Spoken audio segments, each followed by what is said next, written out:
Hello friends, स्वागत है आपका सिक्योर फ्यूचर में। इस चैनल पर UPSC prelims previous year question का सीरीज चलाया जा रहा है, जिसमें हम जीएस पेपर 1 का क्वेश्चन डिस्कस कर रहे हैं। प्राचीन भारतीय इतिहास टॉपिक से शुरुआत करेंगे। प्राचीन भारतीय इतिहास का 1 से 25 तक क्वेश्चन डिस्कस किया जा चुका है। आज 26 से देखेंगे। चलिए देखते हैं। प्राचीन भारत में पाए जाने वाले 16 महाजनपदों में से 4 दर्शाए गए हैं, जिन्हें क्रमशः ABCD द्वारा डिनोट किया गया है।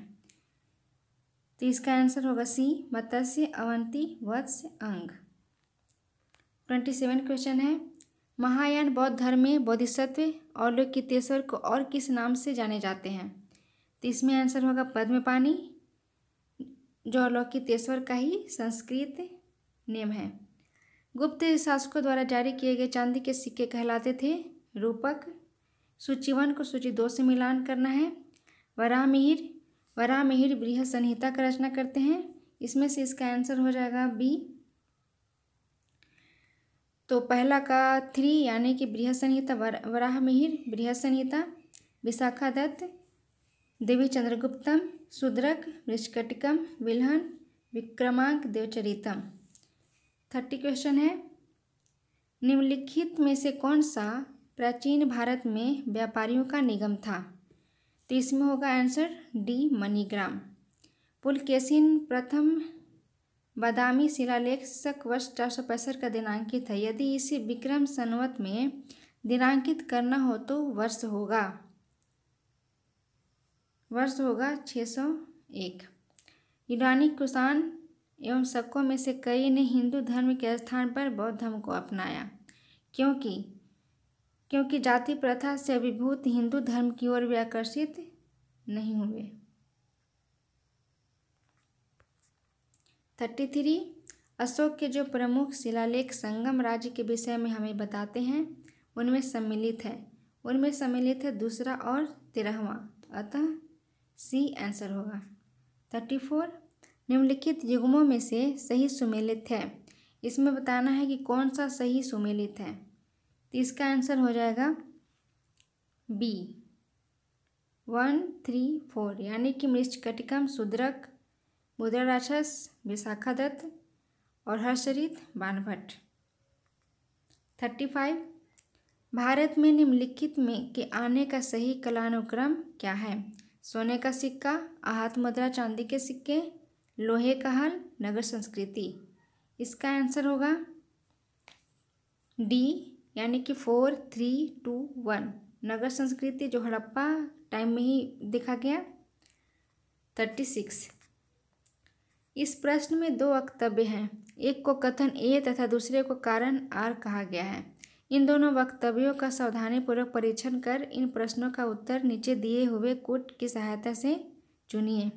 कथन ए है, अशोक के राजादेशों के अनुसार धार्मिक निष्ठा की अपेक्षा जनता के मध्य सामाजिक समरसता अधिक महत्वपूर्ण थी। कारण है, उसने धर्म संवर्धन के स्थान पर समदृष्टि के विचारों का प्रसार किया। इसका आंसर होगा ए। इसमें दोनों ही सही है, ए और आर जो है ए का सही स्पष्टीकरण है।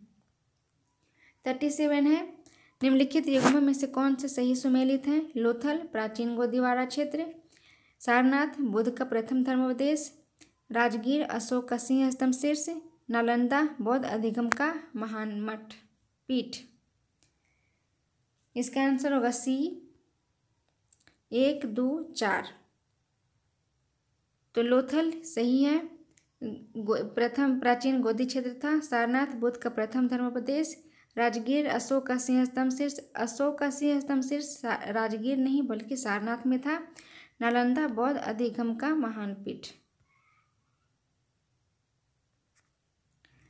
निम्नलिखित प्राचीन भारतीय अभिलेखों में से कौन से एक में खाद्यान्न को देश में संकट काल में उपयोग हेतु सुरक्षित रखने के बारे में प्राचीनतम शाही आदेश है? 38 का आंसर ए होगा, सहगौरा ताम्रपत्र। सहगौरा और महास्थान के अभिलेख में अकाल में अन्न देने का आदेश दिया गया है। अष्टांग मार्ग की संकल्पना अंग है। 39 अष्टांग मार्ग बौद्ध धर्म से संबंधित है, जो कि अष्टांग मार्ग को ही मध्यम मार्ग भी कहा जाता है, अतः इसका आंसर डी होगा। 40 दिया गया मानचित्र संबंधित है कनिष्क से, समुद्रगुप्त से, अशोक से या हर्ष के राज्यारोहण के समय। तो इसका आंसर होगा सी, अशोक के समय से। ईसा 41 ईसा की 3री शताब्दी में जबकि हुन आक्रमण से रोमन साम्राज्य समाप्त हो गया, भारतीय व्यापारी अधिकाधिक निर्भर हो गए। इसका आंसर होगा सी, दक्षिण पूर्व एशियाई व्यापार पर। 42 देखते हैं। निम्नलिखित व्यक्ति भारत में किसी न किसी समय आए, तो उनका सही कालानुक्रम क्या है? इसका आंसर हो जाएगा बी, 3142, यानी मेगास्थनीज जो मौर्य काल के समय में ही आए थे। 1फायान वेनसांग इत्सिंग। 43 निम्नलिखित में से कौन सा एक ईसा पूर्व 6ठी शताब्दी में प्रारंभ में भारत का सर्वाधिक शक्तिशाली नगर राज्य था? 43 का आंसर डी होगा, मगध। ईसा पूर्व 6ठी शताब्दी में सबसे सर्वाधिक शक्तिशाली मगध राज्य ही था, जिसपे धनानंद, उसके बाद फिर मौर्य साम्राज्य का स्थापना होता है। 44 ईसा पूर्व 2री शताब्दी के प्रारंभ में उत्तरी अफगानिस्तान में स्थापित भारत यूनानी राज्य था। इसका आंसर है ए, बैक्ट्रिया। आर्य शब्द इंगित करता है, 45 का है, आर्य शब्द इंगित करता है भाषा समूह को। 46 गुप्त काल में उत्तर भारतीय व्यापार निम्नलिखित में से किस एक पत्तन से संचालित होता था? इसका आंसर है ए, ताम्रलिप्ति से। ताम्रलिप्ति गुप्त काल के समय बहुत ही महत्वपूर्ण व्यापारिक केंद्र था और पत्तन भी। 47 कथन ए, पांडिनेन किलकनक्कु समूह की अहम एवं पूरम कविताएं संगम रचनाओं के अनुवर्तन हैं। उन्हें प्रमुख संगम रचनाओं के विपरीत उत्तर संगम रचनाओं में सम्मिलित किया गया। इसका आंसर हो जाएगा ए,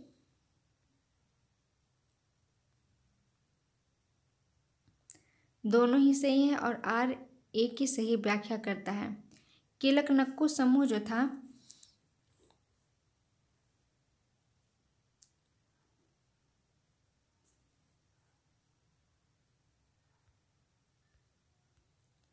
किलकनक्कु शिक्षाप्रद कविताओं का कहा जाता था। 48 कथन ए, जैन धर्म के हिंसा पर बल ने कृषकों को जैन धर्म अपनाने से रोका। कारण है कृषि में कीटों एवं पीड़कों की हत्या होना शामिल है, अतः इसका आंसर ए होगा।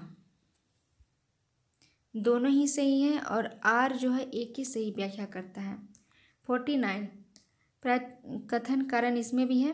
कथन, प्राचीन भारत में सामंती व्यवस्था का अभ्युदय सैनिक अभियानों में देखा जा सकता है।